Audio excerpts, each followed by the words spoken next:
Most people think Atlantis is just a myth. But what if I told you ancient scientists, priests, and even modern geologists believed it truly existed, and that its fall shaped every civilization on Earth? Let me show you what they didn't want you to remember. There's a reason humanity is suddenly obsessed with Atlantis again. Science once dismissed it.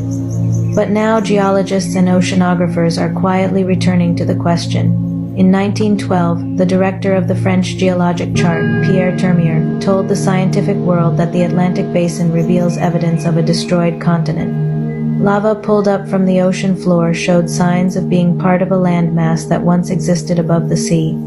He said, word for word, "How can we deny what science is showing us?" So the story begins again, not as fantasy, but as memory resurfacing. What Plato describes is not a primitive people.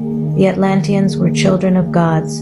In the first epoch, the gods divided Atlantis between their sons, 10 kings, all descended from Poseidon. Each king ruled a kingdom, yet they met in a central temple, built of gold, silver, ivory, and orichalcum, a mysterious red metal said to shine like fire. That temple held a giant statue of Poseidon riding winged horses, around him 100 nereids. This wasn't mythology. This was a memory of a civilization so advanced it used white, black, and red stones carved from the very bones of its mountains. Their cities were engineered with channels, canals, and rings of land connected by bridges. Almost like the grid system of a civilization more advanced than our own. Plato said the Atlanteans knew how to manipulate metals, build massive temples, and harness the forces of nature. They grew crops year-round, irrigated their lands with an intelligent water system, and connected their temples by canals so large even warships could pass through.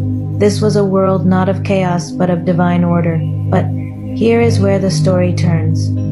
The Atlanteans began as children of the gods, but as their power grew, something changed. Plato writes they became filled with ambition, and the divine wisdom that once guided them became diluted by desire. In a single day and night of catastrophe, earthquakes, floods, and the sinking of the land, the entire continent vanished into the sea. Even Plato said, "This is not metaphor. This happened," and what is most haunting?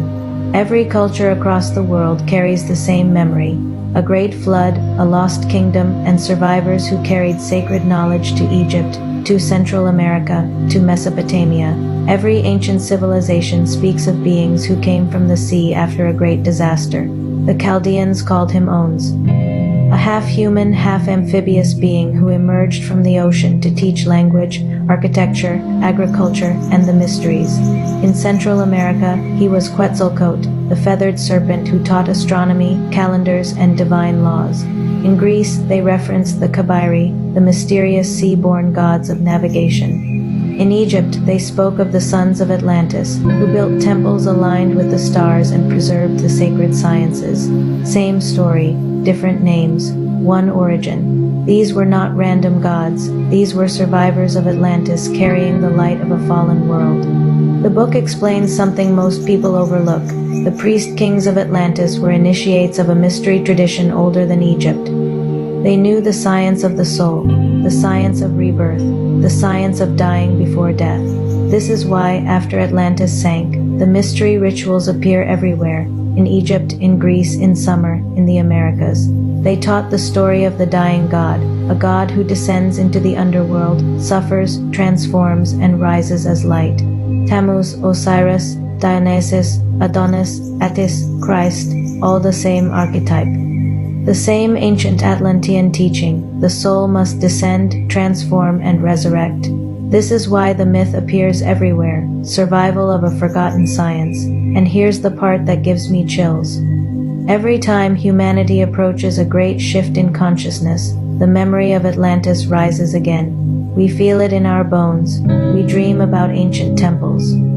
We're drawn to sacred geometry, mystery schools, and energy work. It's not nostalgia, it's remembrance. We are waking up the same way they once fell asleep.